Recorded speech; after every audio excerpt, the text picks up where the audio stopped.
hi.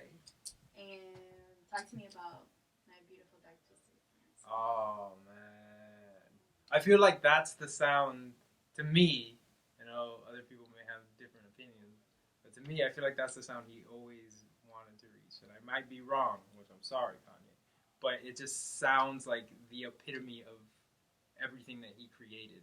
Like, of course, his like, and I'm not counting like college dropout and like late registration in this because there's an evolution in every one of his albums. I'm saying from like basically graduation and on, like that is like because he ditched the sound that he was doing in late registration and college dropout, which was more like soul, hip hop shit.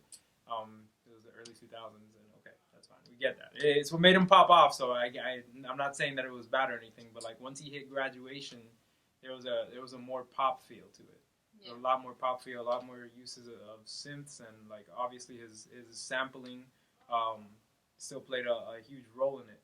But once he did graduation and then did 808s and Heartbreak and then came out with My Dark Twisted Fantasy, it's just like the amount of direction was like astounding because everything before that it was like they were albums, but it's not like all of them led to a single point, and that's what My Beautiful Dark Twisted Fantasy was all about.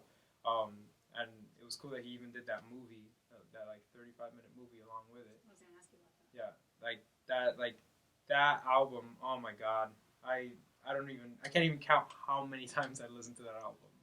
Um, just everything about it from the intro, um, Blame Game.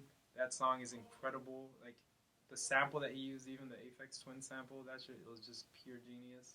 That I went back and listened to Aphex Twin shit just because of that sample. Once I found out what it was.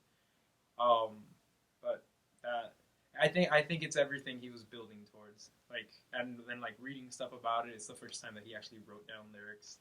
Um, Everything before that was just him and a mic, which So it's more thoughtful. yeah, yeah. Like he said it himself. He's like he actually thought it out. He thought out the concept that it was all about, his prior relationships, like where he sees himself now. Um, that song is like I want to marry a porn star. Like all that shit is like that's so much. That's who he was at the moment. Like that's what I love about Kanye because everything that he does at the time, that like that's who he is at that moment, and like it gives you some insight of his life. Whereas other artists, they just for some reason keep making the same music, and it doesn't mean that you have to change every time, but you should evolve. Right. Like you could keep parts of your sound and keep moving forward.